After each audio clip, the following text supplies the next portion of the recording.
Olá, sejam muito bem-vindos. Hoje a gente vai mergulhar num tema que é super importante e profundo: a identidade surda aqui no Brasil. Pra gente começar, vamos com uma pergunta que parece simples, mas não é. O que define quem a gente é? É o nosso trabalho? O lugar onde a gente nasceu? Ou tem algo mais no fundo? Para a comunidade surda, essa pergunta é o ponto de partida de uma jornada enorme por reconhecimento. Por muito tempo, a surdez foi olhada só por um viés médico, sabe? Como uma deficiência. Mas olha, nas últimas décadas, uma outra perspectiva, a socioantropológica, começou a ganhar força. E ela propõe uma virada de chave. Não se trata de uma falta, mas sim de uma diferença. A diferença entre ser alguém com deficiência auditiva e ser surdo. Ok, vamos entender isso melhor.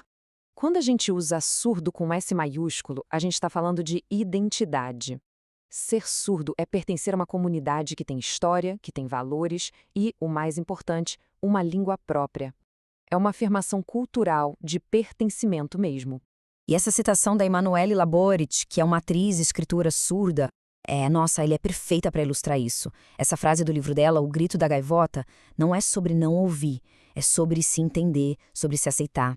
É sair daquele lugar de se ver pelo que falta para se afirmar pelo que se é. Bom, agora que a gente já entendeu a questão da identidade, a pergunta que fica é: o que é afinal essa tal de cultura surda? Vamos ver como ela se forma a partir de uma experiência que é, na sua essência, visual. A cultura surda é um universo bem complexo e tudo nela gira em torno de um pilar central: a visualidade. A experiência de ser surdo é, por natureza, visual.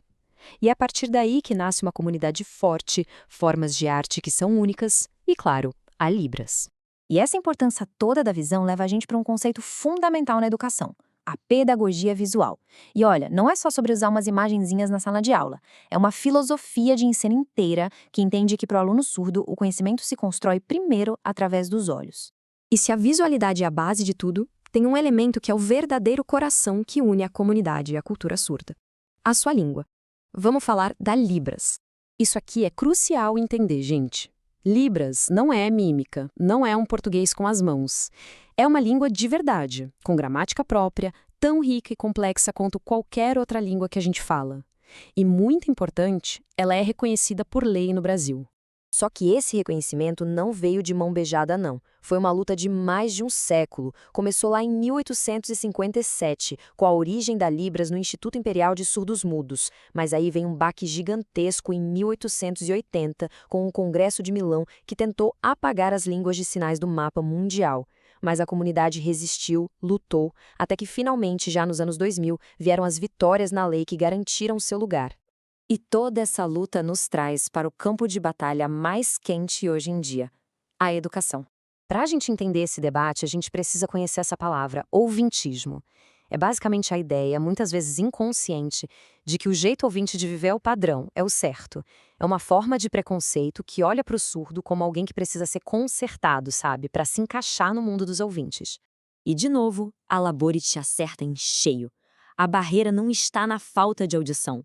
A verdadeira barreira está na sociedade, que não reconhece e não se adapta a essa diferença de língua e de cultura dos surdos. E essa tensão toda aparece claramente em duas políticas do governo. De um lado, tem a política de educação especial, que foca em colocar os alunos em escolas comuns, mas geralmente mantendo o português como a língua principal. Do outro, tem o Decreto 5.626, que defende um modelo bilíngue de verdade, com a Libra sendo a primeira língua de ensino. Então, o X da questão é exatamente esse: o que é inclusão de verdade? É só colocar uma criança surda fisicamente numa sala de aula de ouvintes? Ou é criar um espaço onde a língua e a cultura dela sejam o centro do aprendizado, onde ela possa aprender de verdade na sua própria língua? Com esse cenário todo na mesa, qual seria o caminho para seguir em frente? As pesquisas e a própria comunidade surda apontam para uma direção bem clara.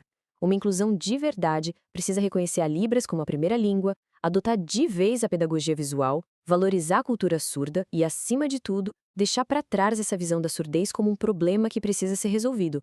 E isso tudo deixa a gente com uma reflexão para levar para casa. A grande questão não é fazer os surdos ouvirem, é fazer a sociedade ouvinte finalmente ver. Ver uma cultura, ver uma língua, ver uma identidade. A pergunta é se a gente está disposto a ampliar a nossa própria forma de enxergar o mundo.